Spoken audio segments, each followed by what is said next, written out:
श्री सद्गुरुदेव भगवान की जय। श्री सीताराम भगवान की जय। श्री गौरी शंकर महादेव की जय। श्री राधारमण लाल की जय।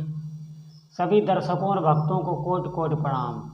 सबको प्रेम भरा जय जय श्री राधे।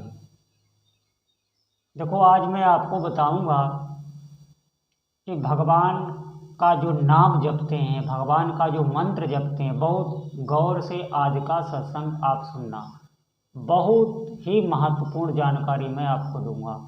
जो भी भगवान का नाम जपते हैं, जो भी भगवान का मंत्र जपते हैं, जो भी भगवान का नाम लेखन करते हैं और भगवान के विग्रह की सेवा करते हैं, आप समझें, जो कोई भी इष्ट देव हो, वो जब भी उस पर कोई विपत्ति पड़ती है, कोई भी संकट पड़े, पूरा संकट अपने ऊपर ले लेते हैं। कोई भी भक्त को परेशानी नहीं होने देते। आप बात मानिए, पूरी आपकी रक्षा हो जाएगी, पूरी, कभी भी उसका अनिष्ट नहीं होने देते।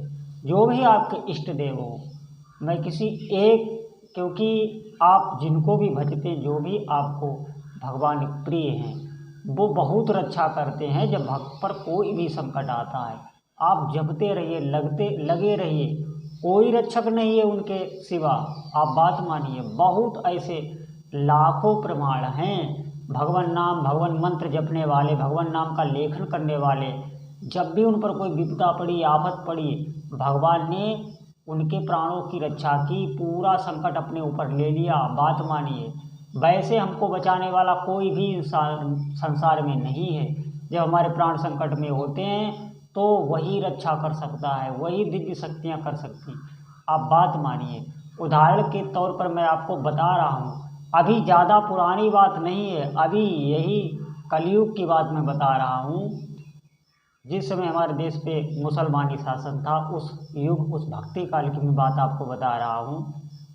अपनी द्वारिकापुरी में जो भगवान रणछोड़ दास का, कृष्ण जी का एक नाम रणछोड़ दास है, उनका जो मंदिर है, उससे 7 कोस दूर, 21 किलोमीटर दूर एक भक्त रामदास रहते थे। उनकी उम्र लगभग ऐसे ही 75 से 80 वर्ष की थी।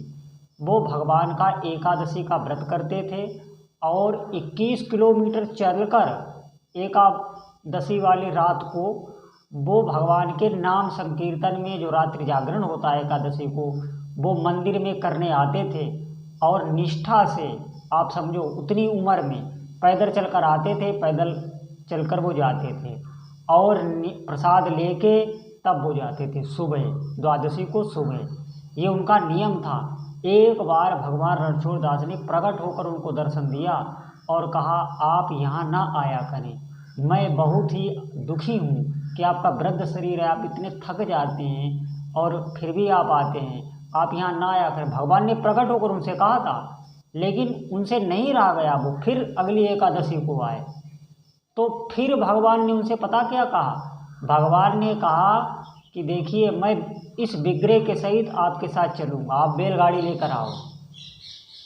तो दूसरे दिन वो बैलगाड़ी लेकर आए और जो वो विग्रह था, वो अपने हाथ, गेट खुल गया मंदिर का, पुजारी सब सो गए भगवान की माया से, और वो विग्रह अपने हाथ उनकी गाड़ी में आ गया और भगवान लेट गए। क्योंकि गाड़ी में खड़े होकर चलेंगे तो सब दिख पड़ेगा कि देखो मूर्ति भगवान की चुराए ले जा रहा है। तो भगवान लेट गए और उन्होंने भगवान के ऊपर कपड़ा डाल दिया और कहा, अब सो जाओ, और वो गाड़ी लेकर चल दिए। उधर पुजारियों ने जब जाना तो उन्होंने गाड़ी का पीछा किया। ये भी भगवान की एक माया है कि भगवान ने थोड़ी देर बाद ही पुजारियों को जगा दिया और वो भगवान उनका पीछा करने लगे, रामदास का। और थोड़ी दूर जाकर जब उन्होंने देखा कि हमारा कोई पीछा कर रहा है, तो वो भक्त घबरा गए और उन्होंने भगवान की तरफ देखा कि भगवान को जगाना ठीक नहीं, वो तो शयन में है। उन्हें इतना भाव था, उन्होंने कहा, भगवान तो शयन में है, वो जाग जाएंगे, उन्हें कष्ट होगा, वो सोते सोते जाएं हमारे यहाँ, उन्हें कोई कष्ट ना हो, ये भाव उनके अंदर था। तो भगवान उधर से बोल पड़े गाड़ी में से कि हमें इस पास वाले बगीचे में छिपा दो, ये लोग तुम्हें छोड़ेंगे नहीं। तो उन्होंने जल्दी में भगवान को उस पास वाले बावली में छिपा दिया और तब तक वो लोग आ गए, पंडा पुजारी। उन्होंने कुछ भी नहीं पूछा और उनको वृद्धावस्था थी उनकी, और उनको वो पीटने लगे। उन्होंने उनको बहुत पीटा, आप सच मानिए। और जब उनको पीटा तो उनके शरीर पर कोई बिल्कुल कोई न दर्द न पीटने का कोई कष्ट। और पुजारियों ने देखा जब, तो सामने जो बगीचा था वो छुपा के बस लौटे ही थे, तभी वो आ गए, वो मारने लगे। तो उन्होंने देखा बगीचे से खून की धारा बाहर आ रही है, वो दौड़ कर गए तो देखा पूरे भगवान की मूर्ति विग्रह में चोट लगी थी और खून बह रहा था। निश्चित आप सही मान, बिल्कुल आप सत्य में कह रहा हूँ, ये सच्ची घटना है। और आज तक भी आप जाना रणछोड़दास द्वारिका में भगवान के जो चोट लगी थी वहाँ पे आज भी पट्टी बांधी जाती है। आप देखना, आपके सामने वहाँ पर बंधी मिलेगी। वो वही भक्त रामदास की जब तक जो घटना हुई थी तब से बांधी जाती है। फिर भगवान वहाँ गए नहीं, वहीं पर विराजे हैं। डाकोर जो 7 कोस दूर गांव है, वहीं पर भगवान विराज गए और पंडाओं पुजारियों से कहा कि जाओ, मैं तुम्हारे साथ नहीं जाऊंगा, यही तुम्हारा दंड है, और आप दूसरा विग्रह स्थापित करो और अपनी भेंट पूजा लो, अब मैं तुम्हारे साथ नहीं जाऊंगा। वो बहुत दुखी हो गए और तब भी वो नहीं माने, वो ज़बरदस्ती करने लगे। तो भगवान ने कहा ठीक है, हमारे बराबर तुम सोना ले लो, लेकिन हमें छोड़ो। तो अब तो रामदास बेचारे भयभीत हो गए, वो तो बहुत गरीब थे। तो भगवान ने कहा कि अपनी पत्नी की जो ये नथ होती, नथकी वाली, कैसे पड़ले में डालो। वो पड़ले में डाली गई तो वो विग्रह के बराबर बैठी और वो नथ उनको दे दी गई।